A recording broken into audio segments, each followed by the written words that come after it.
Hello, Cascaders. It's your man. You're the man, the myth, the legend. Evan Cascade Button right here. Right, I've got a little short kind of sit-down chat video idea to go over. I'm going to be talking about my top 10 favorite albums of all time. I'm going to blow through them quickly. So, might as well get started. Number 10, I'm going to have like Charmer, their self-titled album. Midwest Emo, wonderful piece of work. Big Midwest Emo fan myself, right? And yeah, it's going to be that. Number 9 is going to be a prog rock masterpiece, I consider. An installment in the Amory Wars series. Coheed and Cambria's In Keeping Secrets of Silent Earth 3, right? The title track is probably one of my favorite songs ever. It's a fantastic piece of work, right? Number 8, I'm going to do Third Eye Blind, their self-titled album. Very fantastic work of it. I can't believe it's debut album. It's phenomenal. Everything from the musical elements. It's a very unique album at that.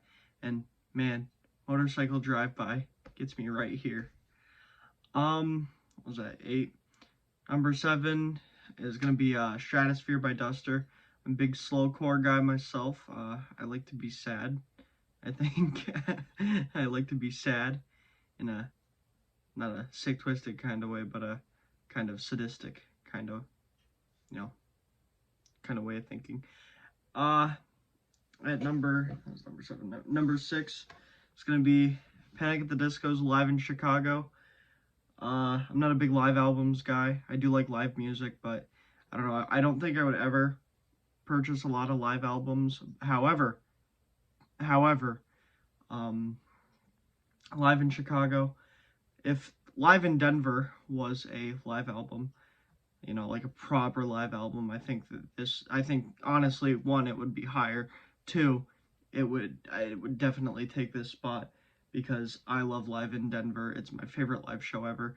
But for live albums, I'm gonna have to go with this Panic at the Disco record.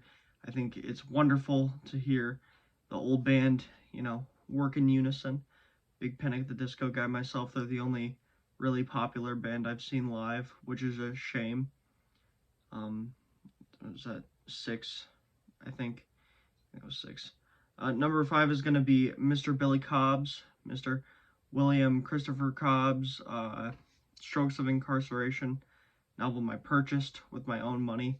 Thank you, Mr. Cobb. I wrote a Wikipedia article draft about him once. That didn't fare well.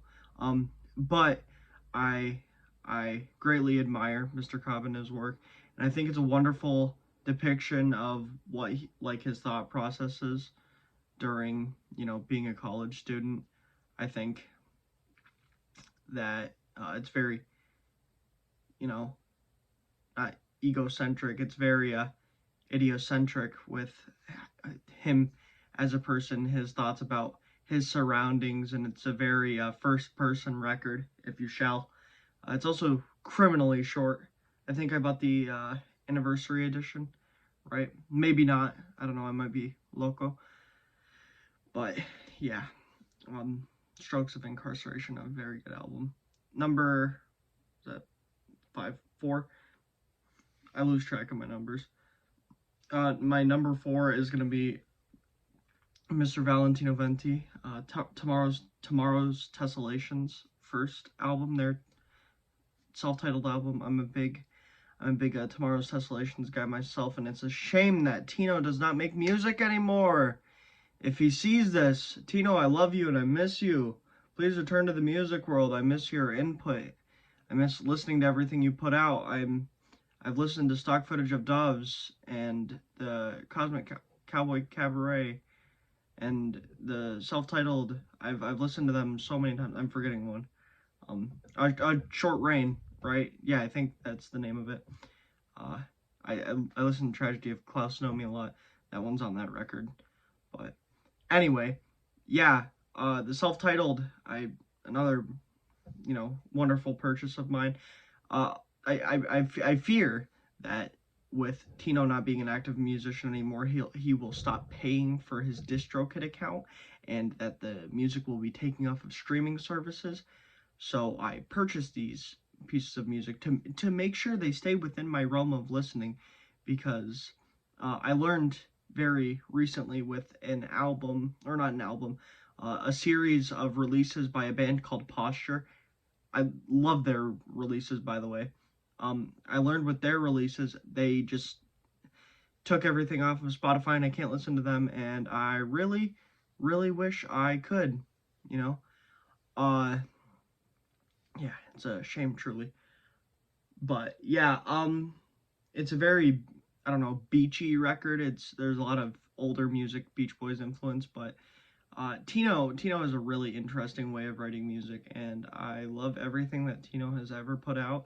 But that first album is so funky, it's so groovy, and it's so lovely. I love all the songs on there, except it doesn't have the original version of Current, which is a shame.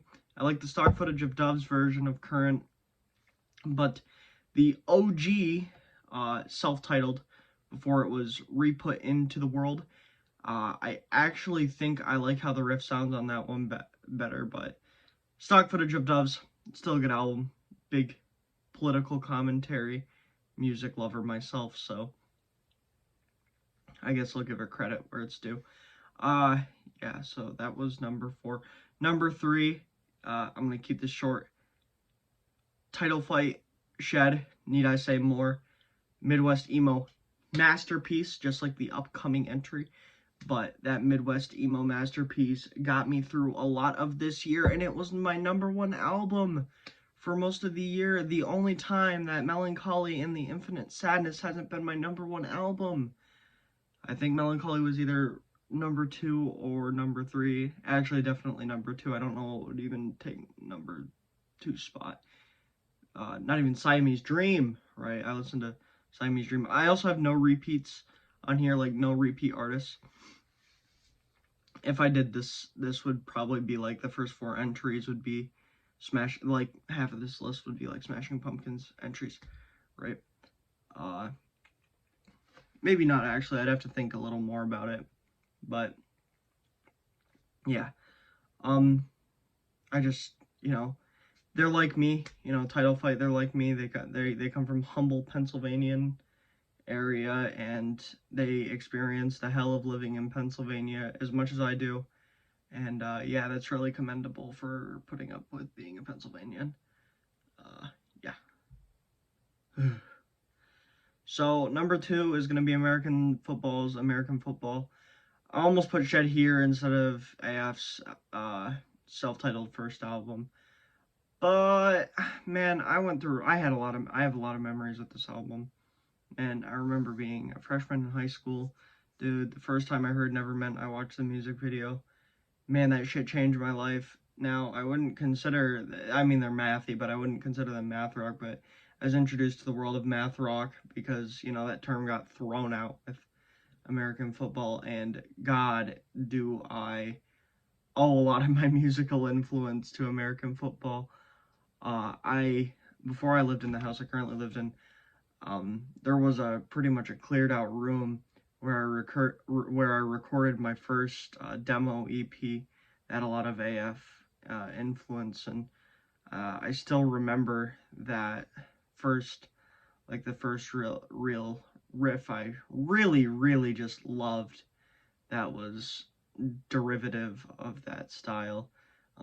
Evangelical. I think it's called Bonnet now, but I'll always know it as Evangelical because that was its first working title, and boy oh boy did I have a lot of fun just recording, and that was my first real adventitious undertaking with recording music, and I owe that all to Mr. Mike Kinsella and his beautiful writings of music. I also really like Cap'n Jazz and Owen. I'm a big Polyvinyl Records. I think my guitar has a polyvinyl. Yeah, my guitar has a Halloween themed polyvinyl sticker from when I bought my first American Football shirt. Yeah, no, that's really cool. I forget about I have a Rusty sticker on there too. Should do a sticker tour sometime. No, that kind of actually sounds boring. Anyway, my number one album. You hear it first. You see it here. I promise I don't wear this shirt every day, and I wash it regularly. I promise. Please, you gotta trust me on this one, right? Melancholy and the Infinite Sadness. Shit. Where do I even start? So that Live in Denver thing I mentioned, Panic at the Disco did a cover of Tonight Tonight by the Smashing Pumpkins off of their 1995 Diamond RIAA certified album Melancholy and the Infinite Sadness. And boy oh boy do I loathe that cover now, because it is not as grandiose as the studio version and the band's live performances. But man, that introduced me to the Smashing Pumpkins, and adjusting to William Patrick Corgan's vocals was a struggle, and it was not what I expected it to be, right? But after I adjusted, I perused the Smashing Pumpkins discography, and I was a joyous young man.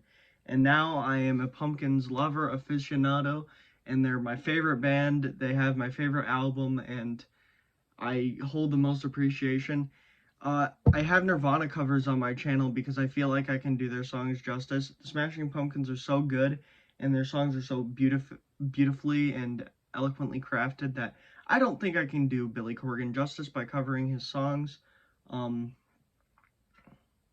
Take that as you will. But man, do I love the Smashing Pumpkins, and I will probably love them until the day I die. Unless Billy Corgan comes to my house and, like, blows up my hot water tank. Please don't.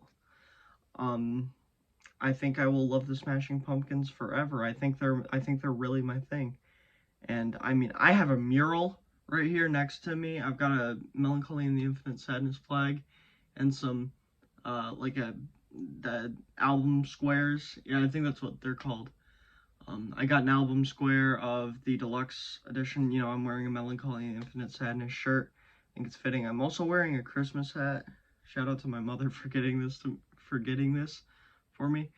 But the Smashing Pumpkins are a very large part of everything I do as a musician, and come to find out, they were a really big part of everything I loved. I mean, I love Transformers myself. No, I'm not gonna reach over there. Well, I mean, I have this. I love Transformers, right? And I'm a big sucker for Bayformers. Guilty pleasure of mine. It's not really guilty. I'm not guilty about loving the Bayformers films, but Doomsday Clock, right?